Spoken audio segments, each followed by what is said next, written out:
sa Marijom u 2. Poštovani slušalci, vi ste na talasima Radija Vlasenice, startujemo sa emisijom sa Marijom u 2. Naš i vaš današnji gost je Saša Ereš, trener karate kluba Mladost iz Vlasenice. Saša, dobar dan i hvala što ste se odazvali našem pozivu. Dobar dan, hvala što ste me pozvali, pozdravljam sve vaše slušalce i gledalce. Recite mi, Saša, kada ste se zainteresovali za sport uopšte, a kada za karate ili možda volite i neki drugi sport? Za borilački sport sam se zainteresovao kao vrlo mali uz filmove. Počeo sam trenirati kao mali u Sarajevu karate i fudbal. Za vrijeme rata, kad sam izbjegao u Vlasenicu, počeo sam trenirati karate kod Savi Nestorovića. Kako je to izgledalo tada? Pa, to čovjek treba dati priznanje, pošto je za vrijeme rata držao treninge u nikakvim uslovima. Bilo je lijepo, čovjek je dao sve od sebe na trenicima, u te treninge unese srce i dušu, znači što smo radili mali, tako smo radili kao veliki. Da li postoji neka razlika u odnosu na treninge tada prije nekih 30 godina i sada sa ovim generacijama? Kako izgledaju treninzi sada? Pa sada su treninzi prilagođeni uzrastima današnje djece koja su većinom svi na telefonima, sa malo lošom motorikom, koji su kući. Prije su treninzi bili mnogo drugačiji, jači i treneri su prije bili imali sve. Iziskivali su jaču disciplinu, veću disciplinu i to su postizali ranije, a sada moramo malo da budemo pitki sa klincima, malo su oni mekši ove nove generacije. Kažete da ste se bavili i fudbalom kad ste bili mali? Pa malo sam trenirao u fudbalskom klubu Željezničar u Sarajevu, pošto sam ja živio blizu fudbalskog kluba u Sarajevu, sam živio blizu stadiona, sam stanovo, pa sva djeca su trenirala fudbal, pa sam ja otišao malo sam. Ali ipak je prevagnuo sport karate. Volio sam borilačke sportove, malo s filmove, ja sam uvijek bio fasciniran time i to je to. Ko je bio idol, Bruce Lee ili? Pa eto, Jackie Chan, Bruce Lee, Ninja i filmove, tako, to je bilo. A kada ste počeli da se takmičite? Pa počeo sam tako u seniorima, na primjer, tako kao mali, prije nije bilo nešto puno takmičenja kao senior. Moji su dalje iz seniora, znači prije su u seniorima je prije bilo mnogo teško osvojiti medalje. Zašto? Pa zato što je bio veliki broj seniora na takmičenjima. To su preko 18 godina, znači 18-20 godina pa je stariji, to su sve iskusni takmičari. U tim kategorijama da bi osvojili medalju morate imati vrhunskog trenera, a i morate biti vrhunski pripremljeni. Što znači to biti vrhunski pripremljen? Koliko treba napora da se uloži da se dođe do neke medalje? Morate biti spremni psihički, fizički, tehnički potkovano karateu, morate imati vrhunskog trenera i vrhunskog sparing partnera. A ja sam imao sreće, moj trener Sava Nestorović bio reprezentativac bivše Jugoslavije i radio prvu saveznu ligu koju nije mogao prije svako raditi i uz njega sam napredovao vrhunski. Znači čovjek koji je radio stalno, konstantno borbe sa mnom i uz njega sam stasao i tako odrastao. Kako izgleda taj jedan čin takmičenja? Stanete, ispred vas je čovjek koji je jednako jak kao vi, možda i jači. Kako ga nadjačati? Šta razmišljate u tom momentu? U borbi? Kad krene borba, vjerujte, ništa ne razmišljaš, radiš ono što si naučio na treningu, a prije borbe je malo onako, svaki ima prije borbe malo treme. To je pozitivna trema. Pozitivna trema, ali kad suzije tamo, kad sudija počne, tu više nema treme, tu morate biti mašina, znači nema... Kad se desi neki udarac, kako reagujete? Nema boli u tom momentu? Ma nema ništa ne boli, ništa. Tek kasnije? Ja najviše udarac sam dobio na treningu.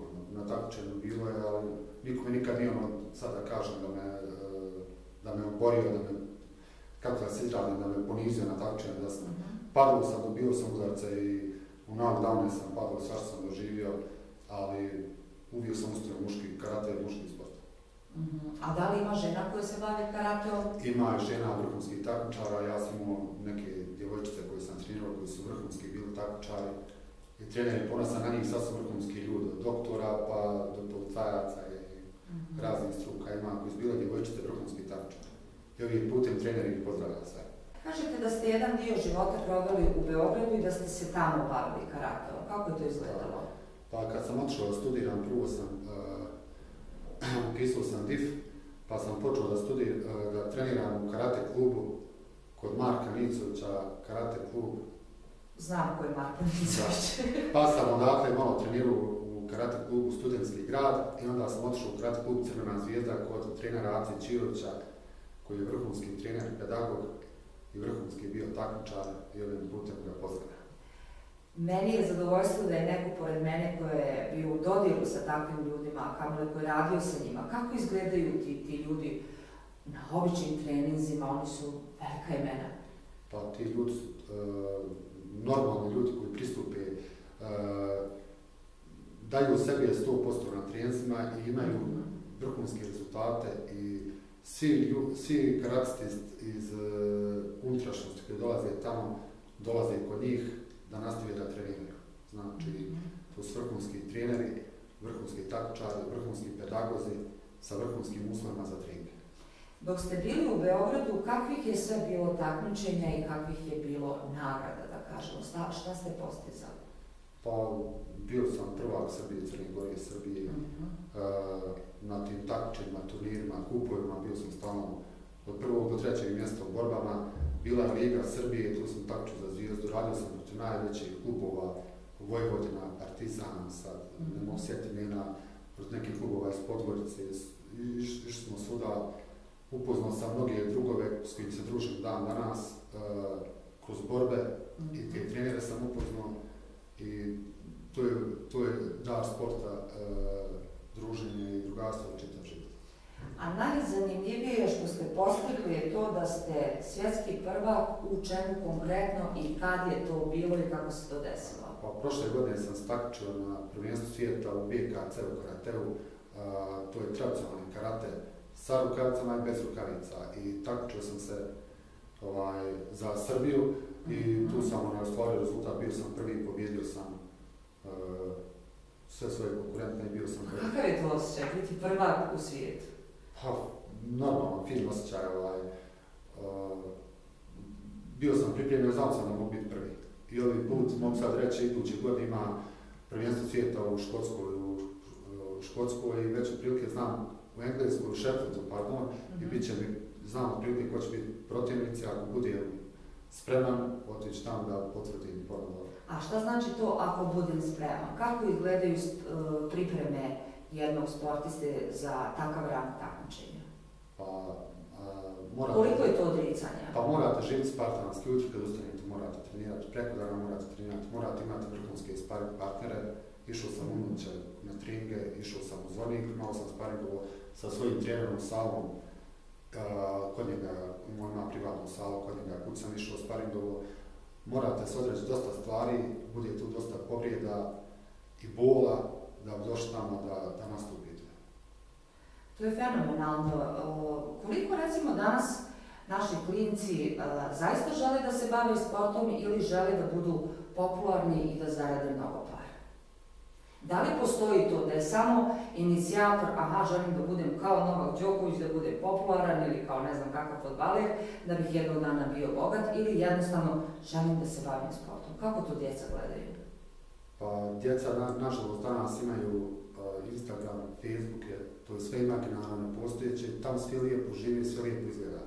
Ja djecu treniram od malena i govorim im, moraju proći te bazne pripreme da bi došli do vrhunskog nekog nivoa.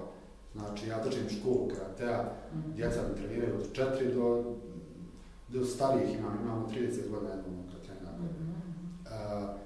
Ja karate sam prilagodio kroz školski program, da ga približim, da ga pripremim do 18. godine kad osoba stasa fizički i psihički i onda tek mogu se napraviti neki malo veći i bolji rezultati. A kakav je taj rad sa mališanima koji imaju 4-5 godina, 6? Pretpostavljam da je jako zabavno i interesantno. Pa naravno, kroz igru se igram sad, kroz igru školski, pedagoški prilazim, igramo se, vježbamo motoriku, tu ima i starijih, pa djeca vide od starijih, pa se družimo, vide od starijih vježbe, vide pokrijete, radimo malo gimnastiku i kako se zove, i djeca kroz tu djecu napreduju, jedno od drugog vidio da oni napreduju i imam solidne takmičare. Vi od njih pravite buduće ljude. Naravno. To nije samo sport, to je jedan model života i razmišljanja i disciplina. Koliko se današnja djeca na neki način možda opiru disciplini? Mi kad smo bili mali, moraš i tačka, nema razgovora. A sada, da li baš mora? Da li sam u pravu? Da djeca postupaju samo onda kad oni žele, a ne pod moram. Pa dobro, mi smo ponovo nekao, da kažem, sredina gdje se porodica ima još nekog utjecaja na tu djecu i djeca koja dolaze kod mene su dobra. Ja prilazim svakoj osobi da je dobra i djeca su dobra, vaspitana, roditelji su im fini i sport je psihologija masije, pa dijete kad dođe, kad vidi da je disciplina, svi budu disciplinovani. Mada jedno vrijeme malo treniramo na treningu disciplinu, pa na kraju treninga malo je popusti disciplina, moramo se malo igrati s tom dječicom, zezati, šalimo se, uglavnom družim se s tom djecom i kako ta djeca porastu, ja imam vrhunske takmičare i imao sam vrhunske takmičare, sad ta djeca su, imam od takmičara u UFC-u do vrhunskih specijalaca, pilota, hirurga, kod mene što su trenirali i ja kao trener ih pozdravljam. Kako funkcioniše ovaj klub? Koliko djece ima koja se bave karateom? Kako ste to organizovali? Kako to izgleda? Trenutno na treningu ima oko 20 djece, nekad dođe malo više, nekad dođe malo manje, jer djeca se zainteresuju pa odu pa dođu. Klub funkcioniše, imam 2 termina sedmično u osnovnoj školi Vuk Karadžić. Ovim putem pozdravljam direktoricu koja nam izašla u susret, imam odlične uslove u osnovnoj školi. Što se tiče, na primjer, prijevoza za Pagin s opštine, ona opština izlazi u susret za prijevoz, načelnik opštine sa Pagin. Kad imate treninge, da upoznamo naše slušalce, koliko puta sedmično klinici treniraju, kako treniraju? Treningi su 2 puta sedmično, utorkom, četvrtkom od 15 do 5 do 6:15. Utorkom, četvrtkom u sali osnovne škole u Karadžiću. Koliko se oni predaju tamo? Da li je to njima samo zabava ili već primijetite kod nekih dječaka, pa možda i djevojčica, da je zaista karate sport koji oni već biraju? Da li možete to na startu da prepoznate? Neko dolazi na neku sekciju samo da bi bio moderan, prati svoje drugare, a neko istinski i kao mali pokaže da voli taj sport. Da li to možete da prepoznate kod klinaca sa 7-8 godina? Pa naravno, dolaze djeca koja su talentovana i koja su istrajna. U sportu morate biti istrajni kao bilo čemu u životu. Djeca su istrajna, ima neke djevojčice koje su došle veoma male i sad su 7-8 razli i redovno treniraju kod mene. Čak imam neke djevojčice koje sad treba polaže za crni pojas i trener je ponosan na njih, znači treniraju po 7-8 godina. Koliko je potrebno truda, vi imate crni pojas i već kako ste mi rekli, kakva je to titula, kako se to kaže? Pa dobro, ja sam davno položio, imam crni pojas 3. dan. Što to znači? Pa crni pojas... Vi ste majstor do kog nivoa? Pa ja sam majstor karatea, imam crni pojas 3. dan. 3. dan su samo zvanja, crni pojas je crni pojas, a 3. dan je zvanje u napretku nekom sada. Tehničkom, taktičkom, didaktičkom predavanju, kasnije kako ide, pišu se neke knjige, mada to više nije mjerodavno. Moje mišljenje, crni pojas je onaj pojas kad čovjek može iz bilo kog pokrita pogoditi čovjeka, to je svog protivnika rukom. To je majstorstvo. Jednog majstora karatea, kad vidite vrhunskog, znate da je to majstor karatea. Recimo vi kao sportista, da li ste bili u situacijama, sigurno jeste, kada nastane, da kažemo, uslovno rečeno neka frka, nađete se na nekom otvorenom prostoru, koliko vi upražnjavate svoje vještine ako želite sebe da odbranite? Da li je istina to što kažu da karatisti mogu da koriste to samo u odbrani, a nikako u napadu na druge ljude, van terena sportskog? Ovako ću vam reći, ko se god bavi borilačkim sportom, to su veoma mirni ljudi, nikoga ne diraju. Konflikta rijetko da kada u životu mogu imati, konflikt se sam verbalno može riješiti, kogod hoće da misli da nešto može postići na na silu ili na neku agresiju, imaju bokserski i kickbokserski klubovi, pa to mogu riješiti nekim bokserima, kickbokserima. Znači, borilački sport je sport miroljubiv, karate, i ja učim djecu na treningu da ništa neće riješiti agresiju na ulici, ne znam ja gdje, takmičenju su u karateu gdje su imaju sudije, gdje imaju ustaljena pravila, a na ulici neće ništa tim riješiti. Ja sam biti ponosan na njih ako završe dobre škole i budu dobri ljudi. To je jedini osnovni uslov sporta. Koliko im sport pomaže da budu dobri ljudi? Pa pomaže, djeca se tu socijalizuju, druže s jednim s drugim i kasno ostanu drugo čitav život. Ja vidim kroz treninga nekad moja dječaca idu pa trče, pa se druže, pa imaju neke... Bore se za sebe i traže svoju poziciju u društvu. Naravno. Boreći se na terenu protiv protivnika u sportu, oni u stvarnom životu kad odu od svojih roditelja borit će se i u društvu. Naravno. I sport je taj koji ih motiviše da budu samostalni. Koliko su naša djeca danas samostalna ili su na neki način previše zaštićena od roditelja? Pa današnja djeca... Nekako su nježniji. Pa jesu, malo nježniji, malo su roditelji... Popustljiviji. Popustljiviji prema djeci. Ja sam držao treninge za svuda prije 7-8 godina, to je bilo mnogo drugačije. Na koji način? Pa djeca su bila čvršća, jača, samostalnija, roditelji uopšte ako ode kući sa nekom masicom, nešto roditelji samo govore samo trener. Danas to već malo drugačije. Uopšteno u životu i sad tako. Djeca su zaštićenina. Moguće u karateu povrede se dešavaju, a da li su one neke fatalne, ne bi se rekao? Pa vjerujte, rijetko se kada se povrede na treningu kod mene. Ili bilo gdje, jer to je disciplina. Ja kad dođu djeca im kažem pravila i ovo je ponovo zdrava sredina i tu rijetko kad djeca su ponovo ovdje čvršća nego sad u nekom gradu. Ovdje je veća, bolja motorika djeci u Vlasenici nego u Beogradu, sigurno. Pa rijetko se kada se povreda, jer je disciplina na treningu velika i zna se rad, rijed, disciplina i to je to. Da li ima, tako da se izrazim, tuče nekad na treningu, odnosno borbe, dječaka, djevojčice, ili to ne praktikujete samo djevojčica, dječak? Pa kad... Jer ja se stvarno ne razumijem, zato pitam. Pa kad je spremam ovako, na primjer, na borbe, pa kad se radi neke taktičke radnje, dogovoreni sparing, nekad stavim djevojčicu do dječaka, nema to nikakve razlike. Potpuno je okej. Potpuno okej, nema povrede, ali ja njima objasnim. Znaju se pravila, kad dođe dijete malo, ja ga naučim od malena, pravila je dijete kako raste, ono raste uz karate i nikad se ne desi neka povreda. Vodimo računa, jedno od drugima i to je to. Koliko je karate promijenio vaš život? Pa. Da li je možda mogao, da li ste nekad razmišljali, išao bih u ovom pravcu, a onda desilo se to i vi ste prvak svijeta u nečem. To jako znači, to je velika titula.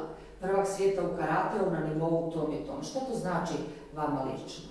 Koliko je karate uticalo na vaš život? Pa karate me omogućilo da studiram, omogućilo da sam sa najzdravijim ljudima na svijetu u salama. Djeca nisu iskvarena, djeca su najzdravije, nešto najbolje što mi imamo. Najiskrenije, bravo. Družim se sam s pozitivnim ljudima, ja sam rijetko u kafićima, rijetko po kafanama, družim se sam s pozitivnim ljudima, sport je na broju 1, treniramo, družimo se sa svaki sportista je pozitivan lik i pozitivan čovjek. Da li volite nekad ovako malo da igrate košarku, fudbal ili uopšte? Koliko trenirate u toku dana? Koliko trčite? Pa ovako, imamo neke drugare po gradu. Čisto da damo neki primjer da naši slušalci, pa ja ću ovako, da čuju od pravog trenera kako treba da se bave sportom u toku dana. Često trčim, mnogi me odviđaju, znači sedmično 50 km pretrčim sigurno.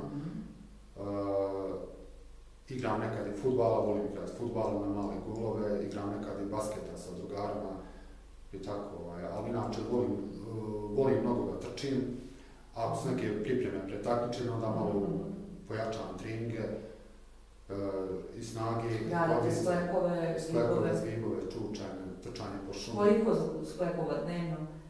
Pa ako hoćete da budete u nekoj optimalnoj kondiciji, trebate raditi 100 sklekova, 100 tručnjaka i 100 čučnjeva i najbitnije je razgibanost. I minimalno 6 km dnevno trčanja. To je optimalna kondicija. A šta biste rekli nekome, recimo, koji ima 20-ak i koju godinu i želi rekreativno da krene da se bavi sportom, da se bavi malo trčanjem, šta bi predložili? Prije trčanje ili teretanu i vi kao trener, šta biste rekli sad nekome? Neko želi malo da se bolje osjeća. Pa ja predložio da radi ono što bi učinilo najsrećnijim u tom dijelu kao sportu. Da se bavi najbitnije prije treninga i poslije treninga da se razgiba. To je da se razgiba. Znači, gibkost je broj 1. Pa eto sad ako hoće da trči do 3 km dnevno. Ne treba pretjerivati. Ne treba ni pretjerivati dok se malo najača tijelo, pa kasnije da se nastavi sa treningom. Da se pojača tempo. Jer danas je aktualno, mnogi mladi ljudi stalno idu u teretanu. Svi žele dobro da izgledaju, pa eto čisto da damo neki savjet. Pa koga teretana čini srećnim, nek ide uz adekvatne trenere u teretani, može napraviti vrhunske rezultate. Znači, koga čini srećnim neki sport, nek se bavi time. Svakoj teretani imaju ljudi koji su školovani, pokazat će im vježbe i kogo bude uporan, uspjeće u teretani da napravi od sebe što želi. Hoćemo ovom prilikom da iskoristimo da kažemo da li može još neko da se prijavi od mlađih ili već nisu bitne godine u karate klub? Pa od 4 do 50-60 godina, ako god misli da može treni, naravno, sport je broj 1 prvo druženje, pa kasnije ko neke bude htio rezultate da podsjene koliko bude napredovao, koliko bude sebe dao u sport, toliko će mu se vratiti. Sa Marijom u 2. Sa Marijom u 2. Sa Marijom u 2.